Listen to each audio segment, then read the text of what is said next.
Hey, folks. Just checking in really quick for a short live chat before the Sunday Night Football game with the Saints and Packers. I'm Jeff Nowak, NOLA.com's digital sports producer. We just got some highlights running right now from last week. The Saints obviously lost to the Raiders 34-24 on Monday Night Football. So I figured I'd just hop in here and check out any questions y'all might have, and to go over some of the film study I did last week on Drew Brees, specifically his arm strength and whether it exists anymore. I know that's been a hot topic around Saints Twitter and elsewhere. So I figured y'all might have some interest in going through some of that.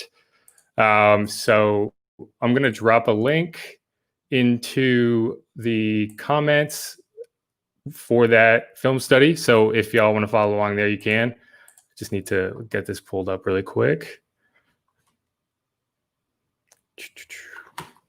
Actually, I can do it right here.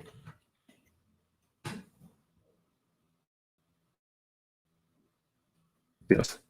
Never try to do it this way. There it is. Yeah, so there's a link. I will throw it up on the screen here so you can see it. So feel free to hop over there. It's a story at NOLA.com. I kind of go over Drew Brees' throws from last week and what I saw, what I didn't see, and what we probably need to see more of from Brees going into tonight against the Packers. So I'll end this and hop over to that film study really quick. All right. So you can see at the top, as the headline says, I think a lot of people are concerned about Drew Brees' arm, and that's been the case for the last few years in terms of him not really throwing deep. And there seems to be an idea that he's been inaccurate throwing deep, but that hasn't been the case.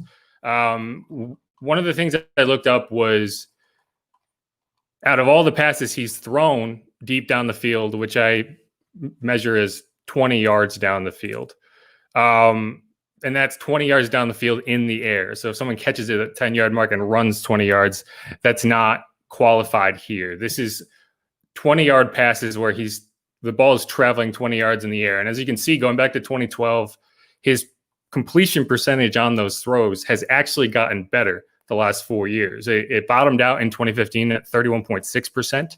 And over the last 4 years, it's actually been the highest of his career.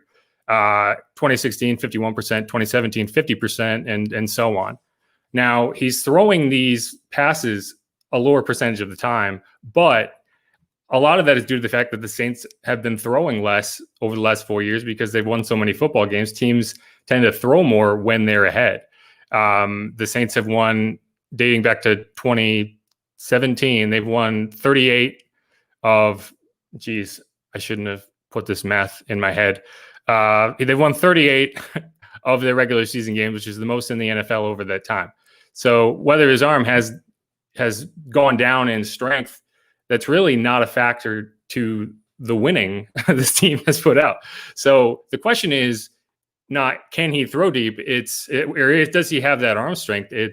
Has that changed significantly from the guy you saw in 2017, 2018, 2019 to week 1 and week 2 and now in week 3? And I don't think that you have seen that. I'm going to keep scrolling through here and get to some more numbers. I think what you've seen is not that he can't throw that ball, that he hasn't thrown that ball. Now, these numbers I have in front of me, basically, I went down and I figured out the percentage of Drew Brees' deep passes for his total passes. So in 2015, 12.6% of all passes thrown by Brees were targeting players 20 plus yards down the field. Now that number has fluctuated throughout his career, but it went down slightly last year. And I don't want to draw too many conclusions from a season where he played 11 games and missed 5 with a thumb injury, and that kind of threw a lot of things out of perspective. But even in that season, 8.2% of his passes were targeting players 20 yards more downfield. This year so far, he has thrown 3 such passes. One was the deep ball to Cook in the first game that went for 46 yards. And there was another pass in that game. I can't recall which one it was, but the only pass that qualified against the Raiders was the incompletion to Cook, which was actually the Saints' first pass of the game. Now, that accounts for 4.4% of his passes. So if you just look at these numbers, it's pretty clear to see that he just hasn't thrown that ball. The idea that Drew Brees is out there seeing a guy wide open and is afraid to throw it is, I think he deserves better after a whole career of, making decisions based on how to move the ball, get first downs, stack first downs, possess, and go from there. But I think that what this does show you is that, not making that throw when it's available to you is holding the offense back slightly. And so what I think you need to see tonight against the Packers is you need to see him take advantage of some of these windows that he hasn't so far, because there have been a few opportunities. And I break down some examples here. This was the first pass of the game. This was a long pass, but it wasn't displaying a lack of arm strength more than, a lack of, this is a bad decision, I guess is a better way to put it. He's throwing into cover 3. He has Cook running a post, as you can see, but there's a safety in the middle just ready to crash.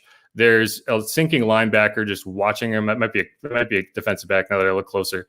But this throw had very little chance of succeeding. You could argue that Cook might have been able to go up and make a great play, but in this play, you can see he has Tre'Quan Smith open in the flat. He should have gone to the flat. But, result aside, this went for an incompletion, which is probably a positive result under the circumstances. It could have easily gotten intercepted. You want to see this more, where he's just giving his player a chance to make a play down the field, especially when you're targeting a guy like Cook who can go up and get the ball. And you just haven't seen that. Later in that drive, the one that really stands out to me, this ball went quickly to Kamara in the flat, or on the check down here. What didn't happen is Brees didn't take a step and read this window opening to Jared Cook on the left sideline. The defense shaded a safety over Cook a lot of the night, and that's a big part of the reason that he was ineffective. They also got really physical with him off the line. That's something he needs to do a better job dealing with.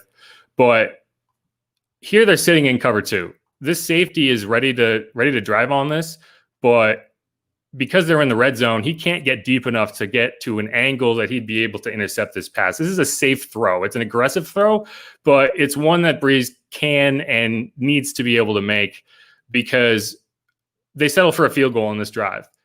He checked it down to Kamara. That's usually not a terrible idea considering who Kamara is. He's been their best offensive player thus far. But if he attacks this throw, he probably gets a touchdown here. And that's the type of throw he needs to be able to make when you have defenses sitting over the top and you get past this flat defender who's sticking in the zone. That's his responsibility. You have this window opening up, and he has a pocket here. He was under duress a lot of the night, but on this play, he had a great pocket to step up into and deliver this ball where only Cook can get it, and he can catch it in stride and score a touchdown and open the game with a nice play. And he didn't do that. And that's one of the things you need to see more to him. And he has this. That's what he did on that long play to Jared Cook. You'll see it here. The Bucs are sitting in a cover 3, I believe, and this defender is just sitting in the flat zone, like he can't get deep enough, and he just hits Cook over the top. And that's the exact same thing. Well, not the exact same thing, but a very similar thing you saw right here. If he can make that throw against the Bucs, he can make that throw. It's just a matter of being aggressive and taking it. All right, let's go into one more.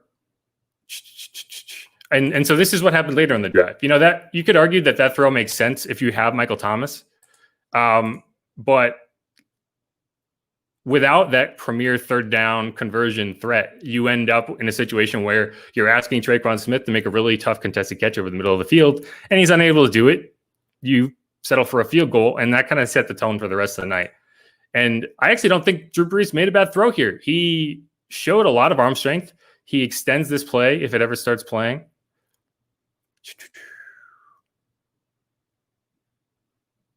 We're having some load speed issues. See if I can close out of some tabs and get this thing working. There it goes. You can see he resets and he delivers a really strong, really accurate ball. But Tre'Quan Smith is unable to hold on, and that's the situation you set yourself up with when you don't take that easy attack early in the drive and you settle for a field goal. And again, I think this was an excellent play by Brees. He reads the pressure, he gets away from it, buys just enough time to make that throw, and he delivers a ball on target, on time, and the linebacker makes a big hit. And, Traquan Smith had a great game. That wasn't a great play by him. He got two hands on the ball. He really needed to hold on. He didn't. And I think that you saw a lot of good things out of Traquan Smith, and I think that you'll continue to see good things out of Traquan Smith. But that was just an example of missing an opportunity. Here is another great throw by Brees from the other night. He comes out of a 7-step drop. He steps up into the pocket. Josh Hill gets kind of steamrolled back into him, but he's able to trust Traquan Smith here. There was a lot of chemistry issues between Brees and the receivers, especially the tight ends, but he trusts Traquan on this throw. He leads him into space. He makes a very strong throw, and it's a really good play on, I want to say, first down. And there you go. And that's, I looked through every single throw from Brees. I was looking for obvious arm strength issues, and I just didn't see those in this. I just saw a guy that didn't push the ball down the field. And as you saw, he's been accurate pushing the ball down the field, so that's not the issue. Here we have a play that kind of shows a bit of those chemistry issues with the newcomers, especially Emmanuel Sanders. Josh Hill had a couple weird plays where he didn't seem like he was on the same page, and this one's Adam Troutman.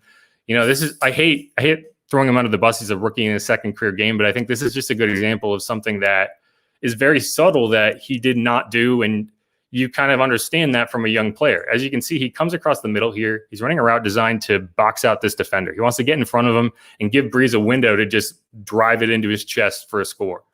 And then you had Emmanuel Sanders running the kind of backdoor post here. He's covered well. But what you'll see is Brees gets early pressure, and as Troutman comes across the middle, there's a window here. The coverage allowed a quick throw to happen.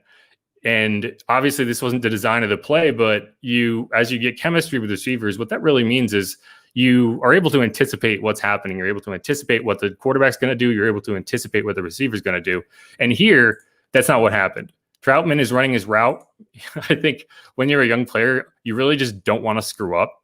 And I think that's what's going on here. He's so focused on running the correct route that he doesn't ever look back to just create a big target for Brees to bail out into. And because he doesn't do that, there's no chance for an off-schedule throw. If Troutman looks back and sees that his quarterback is about to get, demolished in the pocket, and he just kind of gets big and creates a target, Brees has a chance to throw a touchdown pass here, but that's just not what happened. And you can see he doesn't ever look back until he's already out of his break. And by that point, Brees has a free rusher in his face. His linebacker's covering up that play anyway. Sanders is well covered. The backdoor out to Smith is not going to happen, and Brees is just good to throw this ball away. There's a play later in the game. Here's Josh Hill. He comes across the middle. This was what looked in real time like a really bad miss by Brees.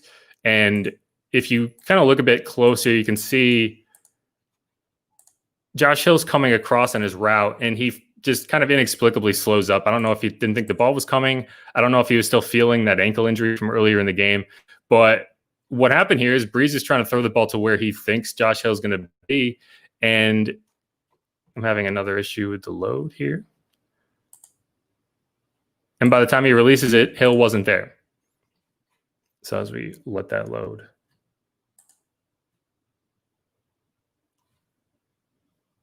And these just kind of all go into the grander thing that I'm looking at here. These are issues that are not arm strength based. These are issues that are chemistry based. These are issues that you want to see as these games go on, that these guys are back, these guys are on the same page, and you want to see Brees taking advantage of those windows downfield. There was a play to Sanders later in the game that showed that pretty clearly. Let's see, I'll try to find it. Before I get there, so and the question I had was there a significant decrease in arm strength from when Brees came back from the thumb surgery to the end of the season? And I didn't really see that. I mean, I swear to God, I looked for examples of these plays, and all I saw was a guy who was more than willing to put his teammates in opportunities to succeed. It's really easy to get caught up in, big plays, flashy plays down the field, but the best offensive player you have right now is Alvin Kamara. and you want to get him involved in the best way possible. I mean, the screen passes they've been running have been incredibly effective. But here's a play from the week 12 of last season. Oh wait, no, I'm sorry. This is the interception. Let's see. Maybe it's higher up.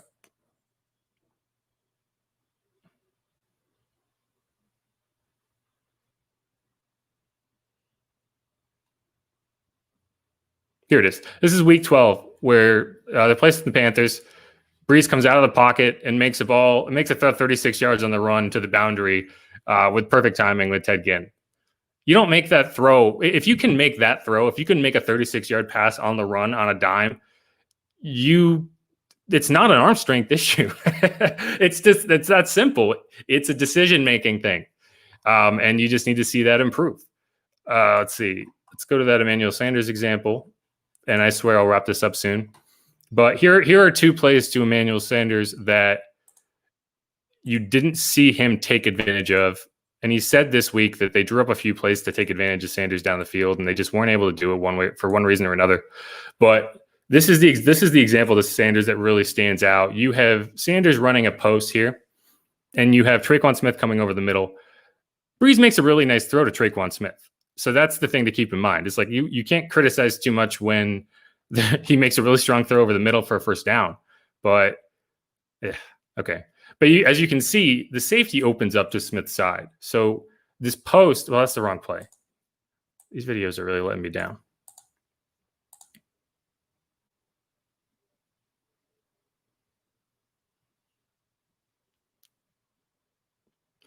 Technical difficulties. All right. So you can see, I'll pause it here. The safety opens up to Tre'Quan Smith's side. Sanders has an open run to the post. This guy's going to have a hard time flipping his hips and sinking. So if Brees wants to take it, he's got a pretty clear shot to the post. And this would have been a good opportunity to get Sanders involved early on. I think early in this game, Drew Brees wanted to involve Tre'Quan Smith. He wanted to get him into the action, which was, you understand that. It makes sense. But a guy like Sanders, who wasn't really involved, this was a chance you had to really attack downfield, and he didn't do it. You had a play later on. Let's see if I can find it.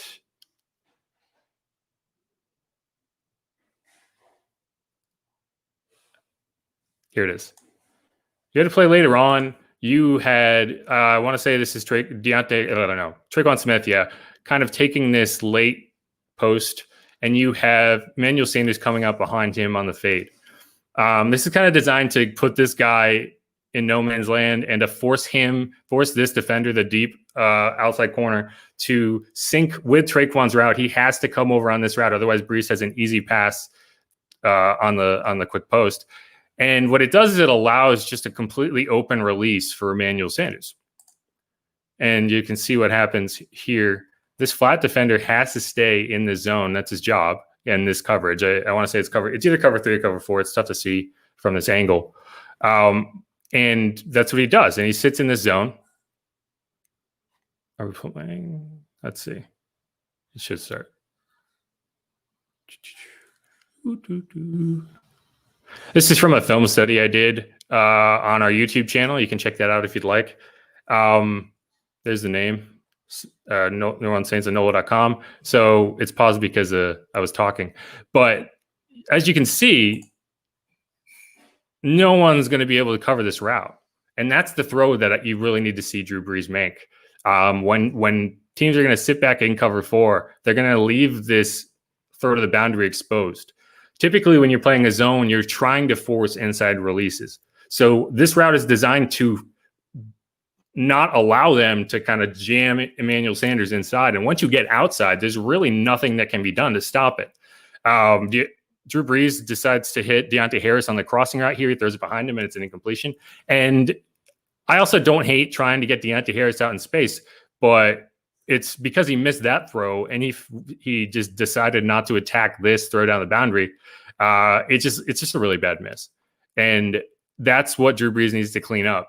You know, I mean, there's a chance Drew Brees comes out tonight and throws 12 deep balls that all miss the mark. And I, eat crow because I've come out here and said all this, but I don't think that's the issue. I think that he needs to be willing to do that. He needs to be willing to push the ball down the field. Let's see if anyone has any questions. I'm sorry I haven't been able to keep up with these as I was going through. I do. I have Cricket internet. You are right. No, it's I'm trying to stream 3 things and play a video on another tab, and it's slowing down on me. But I appreciate y'all sticking through. Go Cheeseheads. We have a Go Cheeseheads here. I'm gonna have to say read the room on that one. Time takes its toll. Drew really was never a big arm guy to begin with. Not making excuses here though. That's a good point. I think that is a really good point. Is he is 41 years old. I'm not going to sit here and tell you that the Drew Brees you're going to see tonight has the peak arm strength of fresh out of Purdue Drew Brees. But the idea that the Drew Brees you're seeing tonight is different somehow from the Drew Brees you saw last season, the Drew Brees you saw a year before when they won 13 games. I just don't see it. I don't see it. It's you got to remember you're going on the road against the team playing the first game in their new stadium, and you don't have Michael Thomas for the first time in 3 years. It was never going to look pretty, and it didn't. So I think tonight is where you're going to learn a lot more about this team and about Drew Brees and how this offense is going to operate. The defense was a much bigger problem. This is also true. The defense definitely needs to step up. I think that they showed very quick signs of fatigue in that game. The Saints offense didn't do them any favors.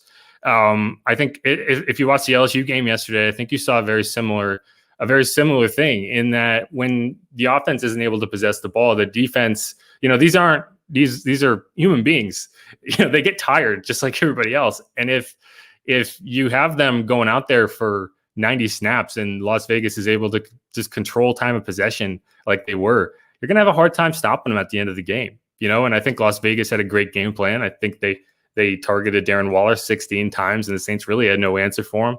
And that's what you saw. I think the defense is going to be motivated tonight. I haven't got a chance to watch a ton of the Packers so far this year.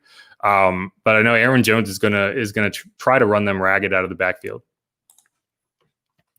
Drew threw a 43-yarder in week 1 to Cook, considering it was across the field at 3 4 yards. Right. No, I'm not disagreeing with you there. I think that that's exactly my point, is he's shown that he can throw that ball. I just don't know if he has been willing to so far, and that's kind of where you have that disconnect. Brees said this week he has no concerns about style points. He doesn't worry about air yards. And, I understand that, but, is that the right approach? I don't know. He's going to say that one way or another. I think he's smart enough to look at, how teams are playing him and understand that they're giving him these opportunities to throw these passes, and he needs to prove he can do it. And I think he'll do that tonight. Is Davenport playing? Marcus Davenport is not playing. He's out again with that elbow issue. David Onyemata is also out with that elbow issue. The only saving grace is the Packers are not an inside running team. So hopefully they can hold up with some of those young guys in there. Let's see. Not willing because he doesn't feel comfortable doing it. He doesn't believe he can make the pass. If you think Brees is going out there and saying, "Oh, I see a wide open throw and I'm afraid to take it," come on. Is that really how we're going to do Brees in his 20th season? He's afraid to push the ball down the field? No, I think that he looked at the film from last week, and I think he's going to see the same things that I saw in terms of these windows that he has to be able to target, and he's going to start targeting him. We need to calm down a little bit. All right, let's do one more, and then I'll get out of here. No damn penalties tonight. Yes, this is correct. The offensive line, they held up well in run blocking. They did not in pass blocking. Cesar Ruiz made his NFL debut. He was on the 4 snaps before the Saints, before Brees threw that really awful interception that I didn't really talk about. And he looked good. And you hope that he can get a bigger percentage of the snaps tonight. I don't know if he's ready for the full workload, but I think that swapping him with Nick Easton is going to make a big difference. I think Nick Easton is a perfectly fine NFL player. He's not a starting guard. It's not even his natural position. He's a center. And he just doesn't have the mobility that you want at the guard position, whereas Ruiz does. And he looked really well doing that and trading off, being able to shift off blocks and double team and then get back to a stunt in the inside. And that's going to do a lot of good things on his in the middle of the offensive line, but it's also going to make it a lot easier for guys like Eric McCoy, guys like Andrews Pete, because McCoy is going to be able to. He's not going to have to double team to Ruiz's side if Ruiz is able to hold up, and he can help out Pete, who he was just bad. I like Andrews Pete and run in the run game. He's very mobile and he gets down the field and he pulls and throws some excellent blocks. He was rough in pass blocking, and he needed some of those double teams that had to go to Easton's side. And the Raiders are running a lot of wide rushing techniques, and it just didn't work with McCoy having to help to Easton's side constantly. So I think that's a big thing. Well, I appreciate y'all tuning in. I think this was fun. I got about 25 minutes in. If you want to give me a follow, I'm on Twitter at Jeff Nowak. You can see it on the bottom left of the screen. Make sure to follow us on NOLA.com. We have a bunch of Saints content. We have a lot of Saints reporters out there. I am not, unfortunately. I haven't been cleared for access. Hopefully, as we go on, that will change. And make sure you check out our YouTube channel and follow us on Twitter at Saints Now. All right, y'all. Get ready for the game. Peace.